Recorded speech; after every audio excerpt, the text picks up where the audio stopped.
Southeast Asian leaders have agreed on measures aimed at reducing the impact of the Iran war on their economies, but conceded that the initiatives will take considerable time to come into effect. On Friday, leaders gathered in the Philippines for a summit of the Association of Southeast Asian Nations, ASEAN, with the closure of the Strait of Hormuz dominating the agenda.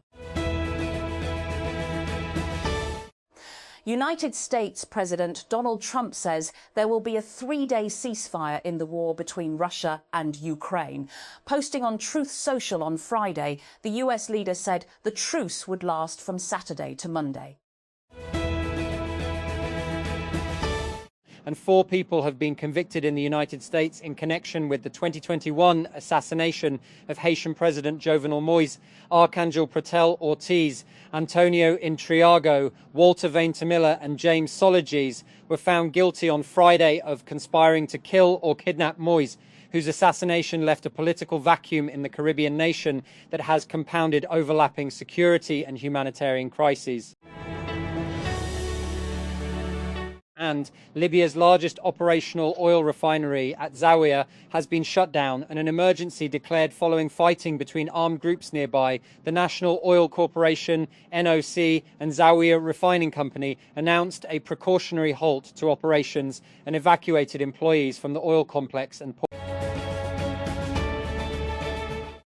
Porsche is closing 3 of its subsidiaries as it copes with falling sales and declining profits, the German automaker announced Friday. The automaker's battery subsidiary, Cellforce Group, is perhaps the highest profile casualty. The division had already been through a realignment in August after Porsche dropped plans to make its own batteries, turning Cellforce into a research and development arm. Now, Porsche says it's pursuing a technology-open powertrain strategy, corporate speak that indicates the automaker will rely more heavily on other companies for its batteries. Cloudflare on Thursday joined a growing list of tech companies, including Meta, Microsoft, and Amazon, that have reported increased revenue alongside massive layoffs, attributing both trends to their use of AI. Cloudflare, which provides internet security and performance services to millions of websites worldwide, announced it was cutting its workforce by approximately 20%, which equates to 1,500 people, it said as part of its first quarter 2026 earnings report on Thursday. Instagram users will no longer have fully private direct messages after Meta disabled end-to-end encryption for the platform's inbox on a global scale. The move marks a major reversal from Meta, which had previously promoted end-to-end encryption, E2EE, as the strongest form of messaging privacy, where only the sender and receiver can read the content. And Banu, a powerful explosion following the reported crash of a quadcopter drone injured 8 people, including women, in Khyber Pakhtunkhwa's Banu district on Friday night. Security agency immediately launched an investigation into the matter as panic spread in the area. Security forces killed 5 terrorists in 2 separate engagements in Khyber Pakhtunkhwa's Tank and Dera Ismail Khan districts, said the Inter-Services Public Relations on Friday. In Tank district, an intelligence-based operation was conducted on the reported presence of quarry.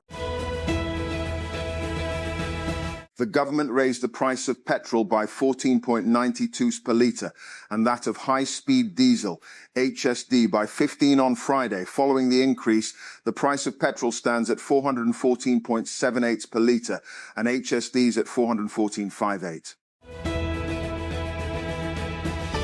A cyber attack hit several universities and schools in the US, Canada and Australia, causing chaos, confusion and major disruptions amid the high-stakes end-of-year season. The hacking group Shiny Hunters reportedly claimed responsibility for the attack, which caused the academic software canvas used by thousands of schools and universities to go offline this week.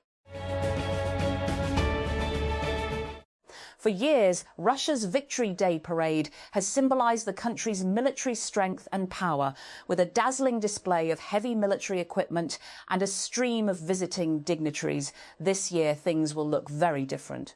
Russian President Vladimir Putin will host a scaled-back parade in Red Square with no military hardware on display due to the current operational situation, according to the Russian Defense Ministry. There will also be fewer foreign leaders than previous years, and now most international press will have to rely on footage coming from Russian state media to cover the event. Israeli air raids have killed at least 20 people in southern Lebanon, including a civil defense rescuer, according to Lebanese state-run media, despite the ceasefire between Israel and Hezbollah. A Lebanese health ministry statement said an Israeli airstrike killed 4 people, including 2 women, and injured 8 others in the town of Tura in Tyre district on Friday. And who? Manchester City versus Brentford. What? English Premier League where Etihad Stadium in Manchester, United Kingdom when? Saturday, May 9 at 5:30 p.m, 16:30 GMT. How to follow? We'll have all the build-up on Al Jazeera Sport from 13:30 GMT in advance of our live text commentary stream. The Premier League title race took yet another turn on Monday when Manchester City were held to a dramatic 3-3 draw at Everton. Serbia's men's Olympic water polo head coach resigned, and 11 members of its European gold medal winning squad have boycotted the team over comments by the newly appointed federation chief.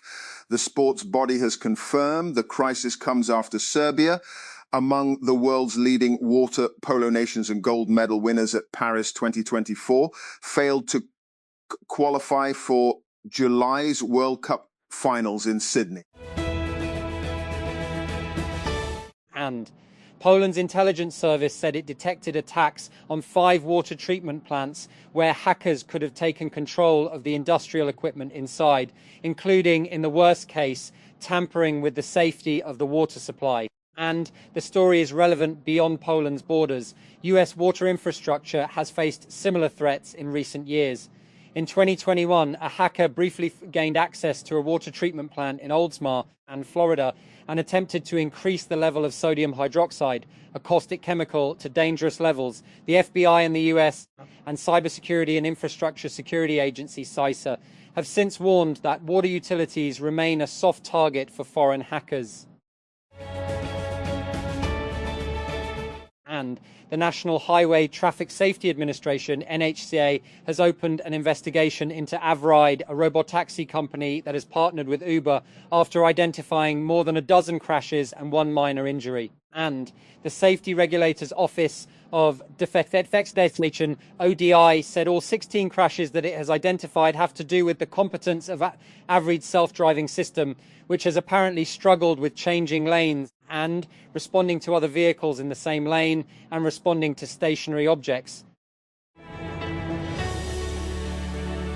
And as families across the US prepare to celebrate Mother's Day this Sunday, Alison Stern is looking beyond the single day of appreciation. Stern just closed $10 million in commitments for her debut early-stage fund, Mother Ventures, which focuses exclusively on the mother as a consumer.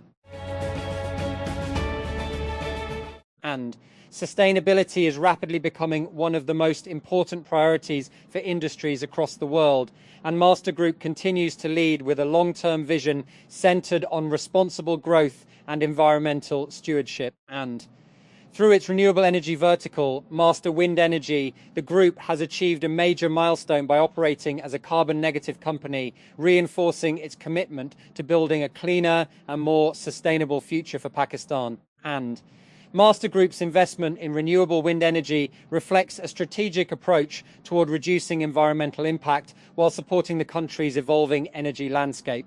By embracing clean energy solutions, and the group continues to contribute toward lowering dependence on conventional energy sources and encouraging a more sustainable industrial ecosystem. Indian Prime Minister Narendra Modi's party named a chief minister of West Bengal state on Friday, cementing its thumping win in key elections in the bastion long held by its adversary. Modi's Bharatiya Janata Party, BJP, claimed a landmark 207 out of 294 seats in the Legislative Assembly in Monday's results, marking its first ever electoral victory in the largely Bengali-speaking state of more than 100 million. And Real Madrid have fined Aurelien Tchouameni and Federico Valverde €500,000, 588,000 each after a training ground clash that left the latter needing hospital treatment. The club did not impose any sporting sanctions on the two players, saying in a statement that the fine thereby concludes the internal procedures launched against them. It's been 4 years since Al Jazeera journalist Shireen Abu Akleh was killed by Israeli forces. In those years, her family has pushed the United States government for one thing: an independent investigation into her killing that leads to real accountability. The Take looks into the push for justice in the US and why it's been so difficult to achieve. This is a story from the archives. This originally aired on September 5, 2022. None of the dates, titles or other references from that time have been changed. Peter Williams, a veteran cybersecurity executive who was the head of the hacking and surveillance tech division of US defense contractor L3 Harris, has been ordered to pay $10 million to his former employer. Williams was the central figure in one of the worst leaks of advanced hacking tools in the history of the United States and its closest allies. On Wednesday, a judge ordered Williams to pay that amount in restitution on top of the $1. $3 million he had already been ordered to pay to L3 Harris. Williams, a 39-year-old Australian citizen who previously worked in one of Australia's intelligence agencies, was until last year the general manager of Trenchant. Born out of the acquisition of two sister startups, Trenchant is L3 Harris's division that develops advanced spyware and hacking tools and sells them to the US government and its allies in the Five Eyes Intelligence Alliance, a coalition of 5 English-speaking nations that share classified intelligence with one another. In addition to the US, the alliance includes Australia, Canada, New Zealand and the United Kingdom. Most women in Pakistan's prisons on drug charges are not there because of a verdict. They are there because they are waiting for a lawyer who shows up, for a bail hearing that gets scheduled, for a system that sees them as more than a case number. On Thursday, the Legal Aid and Justice Authority, LJA, in collaboration with Justice Project Pakistan, trained the first cohort of lawyers under its digital legal aid pilot for women incarcerated under drug offences, a programme designed to place trained, gender-responsive lawyers directly into these cases in Islamabad and Rawalpindi, and to track outcomes through a digital platform so that the system can, for the first time, learn from what it does. And Washington, the International Monetary Fund's IMF executive board on Friday approved the latest review of Pakistan's reform program, paving the way for the release of $1.2 billion in financing under the ongoing arrangements. In Islamabad, Finance Minister Mohammad Aurangzeb also confirmed the approval, saying the decision reflects Pakistan's continued progress on difficult but necessary economic reforms. Islamabad, the government has decided that the Public-Private Partnership Authority, P3A, will fall under the Privatisation Division instead of the Planning Division to ensure better coordination, institutional alignment and improved efficiency in handling public-private partnership PPP initiatives. According to an official handout, Minister for Economic Affairs Ahad Chima presided over a high-level meeting on Friday to review key reforms proposed to the P3A law aimed at improving governance, transparency, efficiency and implementation mechanisms of PPP projects in Pakistan. The United States Department of Defense has released its first tranche of previously classified files on unidentified flying objects, following an order from US President Donald Trump in February.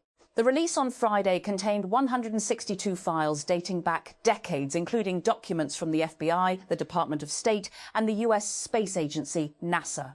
It was accompanied by the launch of a new, heavily stylized website to house the documents using white typewriter-style font against a black background. South Africa's highest court has cleared the way for the revival of impeachment proceedings against President Cyril Ramaphosa, ruling that Parliament's decision to block an inquiry 4 years ago was inconsistent with the Constitution. Ramaphosa avoided impeachment proceedings in 2022 after his governing African National Congress, ANC party, used its parliamentary majority to reject a recommendation by an independent panel that he face an inquiry into the theft of a large sum of cash from his farmhouse 2 years earlier. The scandal, dubbed Farmgate, sparked accusations that he had failed to properly account for the source of the money hidden in a sofa.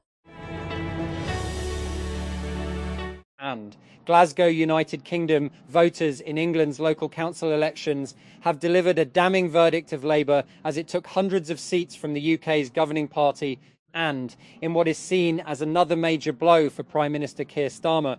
While many results from Thursday's municipal poll in England have yet to be declared, and the populist right-wing Reform UK party have made sweeping gains at the expense of Labour, which has so far lost some 300 councillors across the 136 competing English councils. And Football Players Union IFIF Pro is hailing a landmark legal win after a European rights body agreed to investigate whether the French state failed to uphold labour standards for professional footballers. And the unanimous decision by the European Committee of Social Rights in March marks the first time a players' union has successfully advanced a collective complaint under the European Social Charter. And it paves the way for an investigation into whether France has failed to ensure proper working conditions for professional players, including minors.